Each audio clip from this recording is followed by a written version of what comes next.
यह बात 1990 की है। वंशिका उस दिन पहली पहली बार अपने नए हॉस्टल में रहने को आई थी। वैसे वो ऋषिकेश में रहती थी, पर उस समय वहाँ ज्यादा सुविधा न होने की वजह से देहरादून के एक गर्ल्स कॉलेज में एडमिशन लिया और साथ में उसी कॉलेज के हॉस्टल में रहने लगी। और वो जिस हॉस्टल में रहने आई थे, उस हॉस्टल के बच्चों का कहना था कि यहाँ कई सारे भूत रहते हैं, क्योंकि उनका जो यह हॉस्टल था वो एक कब्रिस्तान के ऊपर बना था।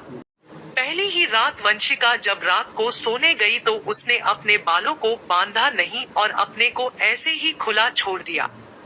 कहते हैं लड़कियों को कभी भी रात को अपने बाल खुले नहीं रखने चाहिए।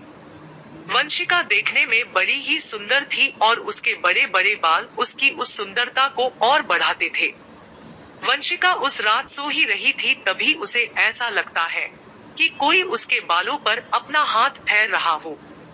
वंशिका सोचती है उसकी मम्मी होंगी, इसलिए वंशिका बोलती है, अरे सोने दो ना मम्मी। इतना ही बोलता था तभी उसे एकदम से याद आता वो तो हॉस्टल में थी, तो कौन है जो उसके बालों में अपना हाथ फेर रहा है।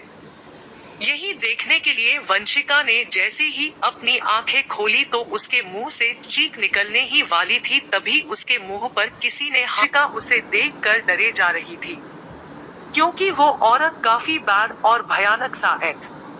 वंशिका फिर हिम्मत करते हुए उससे पूछती है कौन हो तुम। वंशिका की बात देते हुए वो औरत बोलती है, मैं एक चुड़ैल हूँ, मैं यहीं से जा ही रही थी तभी मेरी नजर तुम पर पड़ी और मैं तुम्हारे पास आ गई। या चुड़ैल की आंखों में देखकर वंशिका का डर भी खत्म हो गया था और बातें करते करते दोनों में दोस्ती भी हो गई थी। वंशिका को पसंद करने लगा था, इसलिए वो रोज रात आता और वंशिका के बालों के साथ खेलने लगता। उसके आगे पूरी रात बातें करते रहती। वो चुड़ैल रोज रात को आता तो थी, पर वंश के अलावा किसी और को नहीं। एक दिन जब वंशिका के घर वाले वंशिका से मिलने आए तो सबने ने उसके घर वालों को सारी बात बता दी कि किस तरह वंशिका के बाल रोज रात में को अपने आप उठने लगते थे और वो पता नहीं किससे पूरी रात बात करती रहती है। उसके घर वाले सारी बात को समझते हुए वंशिका के पूरे बाल छोटे छोटे करा देते हैं। वंशिका तो अपने बालों को नहीं कटवाना चाहती थी, क्योंकि उसे पता था उस चुड़ैल उसके बाल सबसे ज्यादा पसंद थे, इसलिए वो कटवाने से मना करे जा रही थी। पर उसके घर वालों ने जबरदस्ती उसके बाल छोटे करवा दिए और जब रात हुई तो वो जिन्ना रोज की तरह वंशिका से मिलने आया तो उसने देखा वंशिका ने बाल कटवा दिए हैं।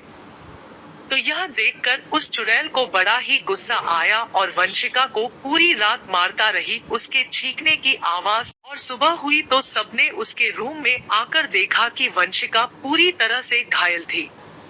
उसके शरीर में कटे हुए के निशान थे, जैसे किसी ने उसके पूरे शरीर में ब्लेड से कटा हो।